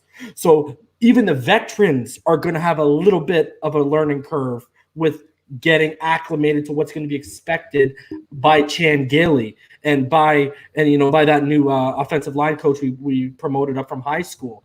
People just think these guys come in, oh, you're a top 10 pick. Oh, you must be able to come in and you must be able to throw 4,000 yards and 50 touchdowns and lead us to the promised land. It doesn't work like that, guys. What we're talking about right here is, I've said it before, I'll keep hammering it in your guys' head. The quarterback and the offensive line, you are asking a rookie quarterback and three rookies to do something that when was the last time a rookie came out and took a predominantly rookie offensive line to the Super Bowl? I can't name 2020 Tua Tagovailoa. But what I'm saying is, you are putting all these expectations on three new players on the offensive line and a new quarterback, when those are the two hardest positions, offensive line and quarterback, to learn at the next level in terms of jumps from collegiate to the NFL. You're asking. I don't think people realize how much they're asking. I actually don't think. All the calls that you have to make on the line, from the center making calls, the tackles making calls to the tight end, it is a lot of calls, a lot of synchronization has to occur in a very quick moment, repeatedly on every play for a play to be successful. Mm-hmm. And now you're throwing in the fact that you have a rookie quarterback who, although he may instinctually know what to do from his experience at the college level, the game speed and the nuances of the NFL game bring that much more difficulty to the transition. Mm-hmm. I mean, just when you go into coverages alone, just taking the quarterback for a sec, when you're at the collegiate level, you're mainly seeing quarters. You might see Tampa 2, but you're not seeing exotic packages. So when you come up here, your pre-snap look most of the time, especially when you're rookie, is going to be totally different than what you're going to see post-snap. Yep. And being able to process that and you got to recognize that. You got to recognize that very quickly. And to be able to get to that level, man, that's why I said one of Rosen's things, he wasn't very good in terms of processing and going through his reads, his progressions at UCLA. And I knew disguised coverages was going to be an issue for him. And, I will give Tua this. Pre-snap at the collegiate level, he was very good. So he does have that good, but he's going to see things he's never even heard of before at the next level from all these different minds. So that's another thing, man. Like sitting behind a Fitzpatrick, watching him recognize and identify coverages and then coming off the sideline and saying, see what they did there to me.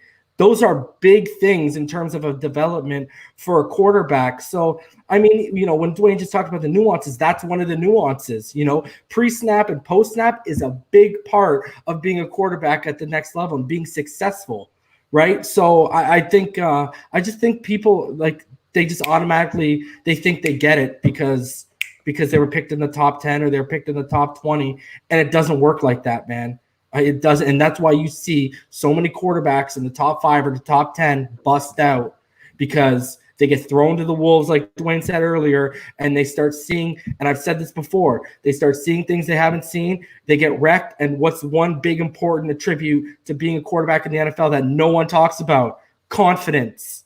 And when you put a kid out there and he starts getting killed, you bring that confidence down, and that's the recipe for being a bust is when you That's start. why I mentioned that. That's why I mentioned that in that scenario where he's successful game 1, he's successful game 2, game 3 and 4. He's just seen Seattle on the road and San Francisco at home. I don't know what the schedule is, but he's just gotten those 2 back to back. Now his confidence is waning. Those are the type of situations where if he's not 100% sure about what he's seeing or can see pre-snap and post-snap, that's when you start having the confidence issues. Mm-hmm. And you don't want to have that with your number 5 pick. Yeah. You don't want that. I want to jump in here, Dwayne, and reason real quick.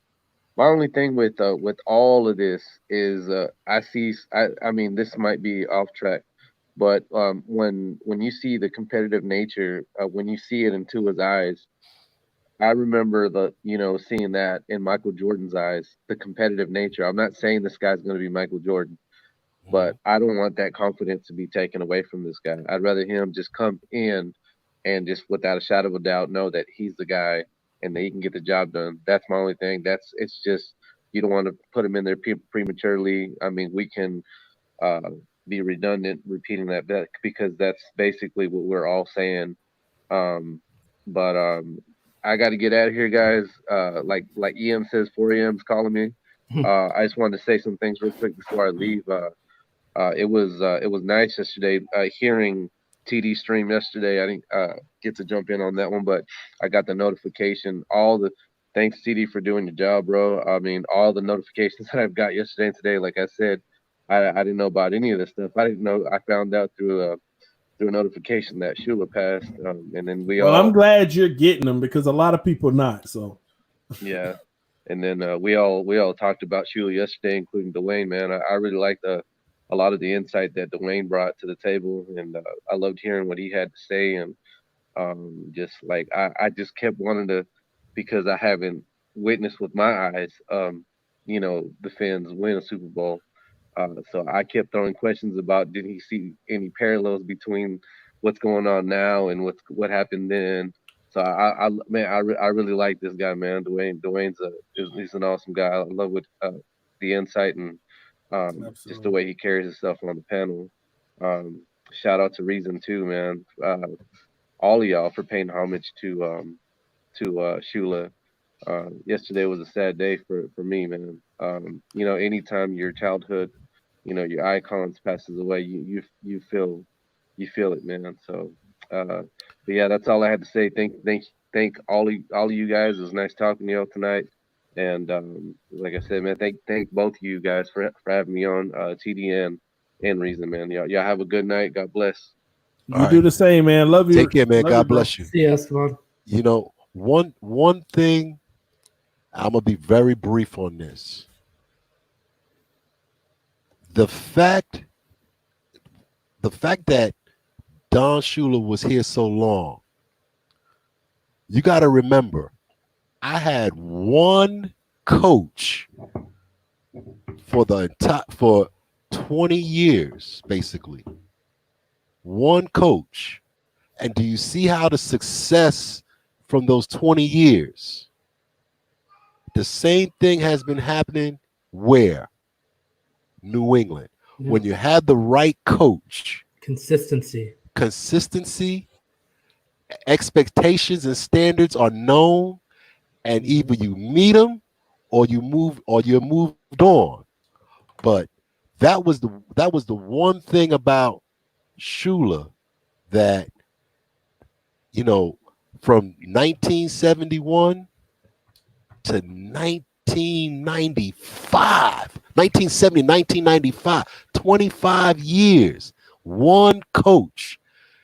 Do you know that the Dolphins beat the Bills 20 games in a row? Yeah, OJ Simpson talked about that. how they couldn't beat him. I saw that. I witnessed that.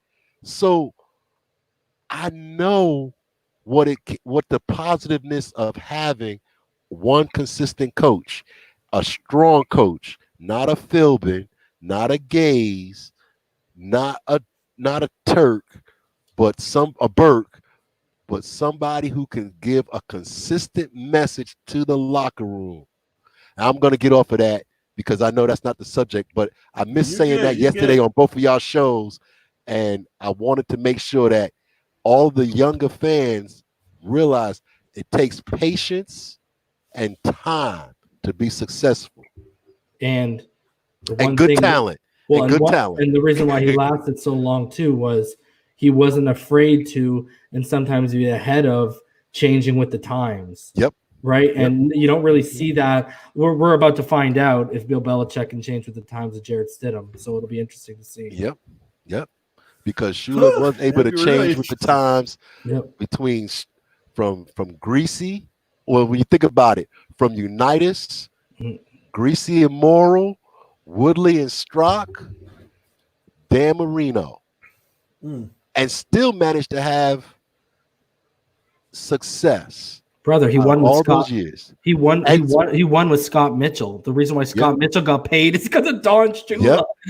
Yeah. But those 5 losses hurt me because after that Dallas Thanksgiving game that they won, they were 9-2 and they didn't win another game. Yeah. But the fact that he was able to transition from that game in Cleveland where they lost Dan Marino for the year, transitioned to Mitchell, then he got hurt, and they transitioned to Steve DeBerg, who is a trivia answer as to how many first-round quarterbacks did he mentor in his career? Between his stops at Tampa Bay and the Chiefs and Miami, how many quarterbacks did he mentor? So Fitz may be having that role as well on the short term. Listen, I'm sorry. Somebody just sent me something. Sorry about that, Dwayne, because it keeps cutting out on me. And another thing, Dwayne, going off what you said about Tua earlier, I think another people aren't factoring is how hard the schedule is going to be this year. So, yep. I mean, you got the AFC West and the NFC West on the schedule, and no matter what, you're going to see at least 3 or 4 top defensive lines with the Seahawks, with San Francisco, and with Denver, because you're going to face Von Miller. So, and that's not even counting the talent that they have in Arizona on the defensive front. So, and you still got Aaron Donald in LA. And I forgot to tell TD about him wanting Tua to start game 1. I retweeted it about 6 hours ago because 8 hours ago, Richard Santamaria, a good source is telling me the Miami Dolphins will begin their season at New England. Well, you know, sorry, what was that again? Reason? Richard Santamaria, 8 hours ago. I retweeted. It's on my line. It's on my thing. I commented on about 6 hours ago. It said a good source is telling me the Miami Dolphins will begin their season at New England. So week 1 at Foxborough. Game 1? Yeah. Tua gets his first win in Gillette. Tua going up to Gillette to start his career. Well, that probably would mean that they're going to end the season in Buffalo, because they usually put one of those 2 teams to play on the road in December. The schedule comes out tomorrow, guys, too. Yeah. Yeah. Can y'all hear me Thursday. well? Thursday. Oh, Yes, I sorry. can I thought tomorrow was Thursday. My bad. Yeah. I hear Can you. y'all hear me? I hear you, TD. Okay. Yeah. Oh, yeah. Yep. So I think it's 8 p.m., right? Thursday, 8 p.m. yes, Thursday, 8 p.m. 8 p.m., They come out man. with the schedule, and I'm looking forward to it because I am going to attempt to get back down to Miami to see a game, and if I'm when I'm making the move to Cali, I want to at least go to one of those games. It depending on the schedule, either We the Rams game or the 49ers game. all 4 games out there. Dwayne, we got Rams, we got 49ers, we got Broncos, we got the Raiders. The Raiders in Vegas. There's 4 games in that region that we have to travel out to this year. That's ridiculous, though. That's not right. We got to go out there 4 times. See, the fanboy in me really wants to see Tua versus Kyler. That's just the fanboy in me. I don't want it to happen, but the quarterback fanboy in me, I want to see Kyler Murray versus Tua Tagovailoa. Hey, we got to get that Tua versus Stidham first, baby. Or hey, what if Hoyer wins? Huh. Oh, wow. Stidham. I've been saying for months. I've been saying since free agency. I think from everything I've heard, they got full faith in Stidham, man, and him learning under. Apparently, he really picked up the offense really quick last year under Tom Brady, and he watched how he prepared, and that's why when everyone was like, Cam Newton, Jameis Winston, I was the one who kept saying, I think they're rolling with Jarrett. Go watch him at Baylor, guys. I know, he wasn't much at Auburn because they're kind of a run-first team, but go watch him at Baylor when they took the reins off and let him throw, and he threw 12 touchdowns in 3 games, and he just lit it up. Yeah. So, and who knows? Maybe next year, when under some more conservative guidance, Tua's first game could be at Philly against Jalen Hurts. Yeah. Okay. Bro, you want a good YouTube video, Dwayne? Go YouTube. And I thought I'd be starting stuff. Go YouTube Philadelphia Eagle fan reactions to the Jalen Hurts pick. And bro, Eagles fans they're off the hook angry. It, bro. Dude, I saw some guy, he went and picked up his bean bag and threw it at his camera and just freaking chucked it. Oh, I saw another guy picked up his chair and threw it across the room. Oh, it was a terrible pick. Probably one of the worst. Next to Damon Arnett at 19, that was probably the worst pick in the first 2 rounds. Yeah. So, man, go ahead. I was gonna say, if the gentleman who's on the panel, if he wanted to say something. Yeah, I kept trying to get there. What's up, G Love T? What's up, guys, man? Good evening, fellas. What's good, man? I have a great question for the perfect 3 guys. And sorry, TV, I'm not trying to bring trouble to the chat to the chat, but this is a very, very important question, and I'm glad you're on reason. Smells like a Rosen question. No, I love the trouble.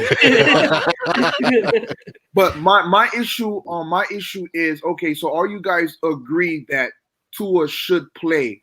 My issue is, and people are running away from this question, what Tua has to do this year, what does he has to show this year that the Dolphins will not go QB again next year in the first round? I know it's hypothetical. I know it's not possible, but we are blessed and cursed at the same time because we got Tua this year, but next year's class, especially with Trevor Lawrence, and people cannot Trey Lance. Don't sleep on my boy Trey Lance. Lance. Trey Lance is another one. We can't run away from the fact that Houston might give us a top 3, top 4 pick. So I would like to know your question, your answers to that. First off, everybody says Tua shouldn't play. That's first. Okay, so my thing is, if Tua doesn't how do we know he's the man if he doesn't play? To me, in my opinion, this is an auditioning year. Or we don't find out until 2021. The coaches will know way before all of us whether he's the man or not. Yeah. That's going to be about how quickly he picks up the playbook.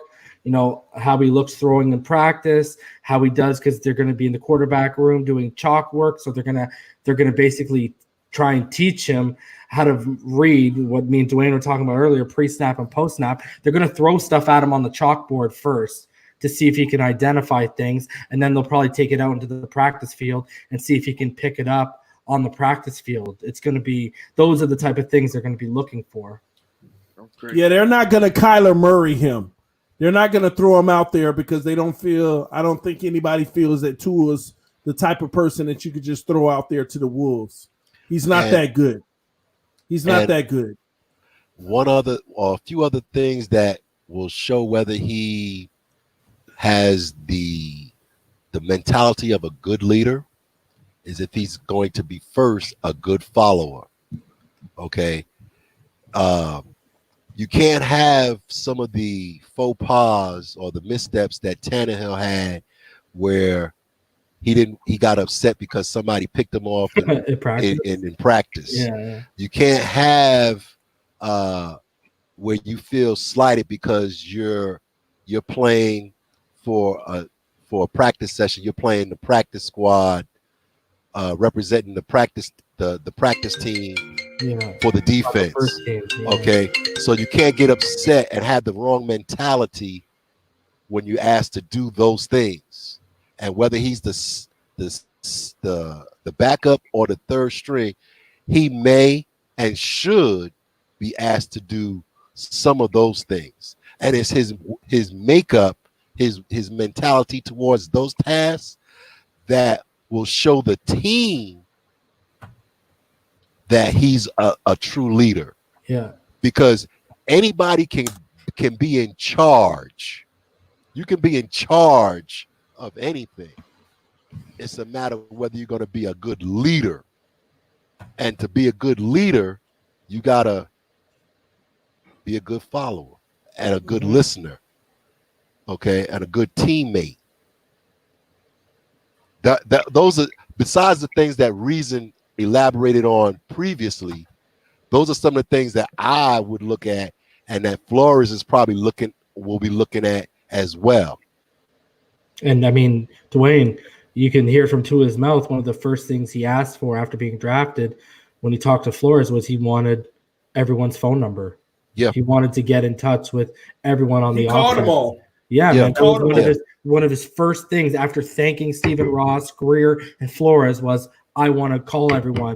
And I mean, that's everything. I mean, I don't know if you watched him in Alabama, Dwayne, but that was one of the things coming out as this guy, he galvanized his teammates, right? Teammates want to run through a brick wall. The reason why he got hurt was because, he told Saban, I want to run the 2-minute offense because we don't run it enough because they're never in like that situation in the fourth quarter, right? He wanted to be competitive even while he's out there limping, right? And I think one of the things is, if you're the second or the third guy, conduct yourself like you're the first guy. Yep. You know what I mean? Like, and I'm not saying be egotistical, but be exactly what Dwayne was. Be that leader, man, because you're gonna have second string guys coming to you, third string guys coming to you, right? So it's gonna be all about. I think he's 100% right when you talk about off field. It's gonna be about how he conducts himself in that locker room, and I don't think we could have asked for a better personality. And it's crazy. We got an alpha male, but he's one of those silent killers, man. He's silent like the G in lasagna, bro. He sits there and he watches. he watches and then he goes out and he sets example. He's not, Joe Burrow looks like he wants to be the brashest guy in the room, smoking the cigar, There's guys who take over the room just by being the loudest, and then there's guys who take over the room with just their presence. And that's what Tua is. Tua Tagovailoa called all his teammates, which was phenomenal in my opinion. And I think one of the main reasons he did it was to start to earn their respect, because he also realizes that in order for me to start, I'm going to have the respect of my teammates. And that I'm telling y'all, this guy is trying to knock down barriers, and he's going to, I'm telling y'all, he's going to go to the Flores and be like, what do I need to do to start? And the last thing that you can hold on to is that Fitzpatrick has the respect of the team.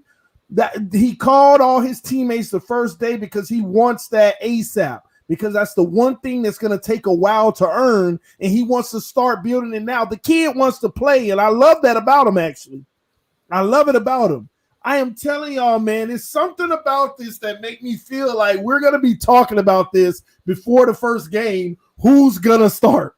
Like, literally, I truly believe before we go into that first game, we're all going to be waiting on the depth chart to want to know if Tua Tagovailoa or Ryan Fitzpatrick is starting. Because Flores, if you know Flores like I know him, he's a master at not telling you nothing in regards to that exact type of question. Did you hear the story that Albert Breer put out tonight on Monday Morning Quarterback, TD? No.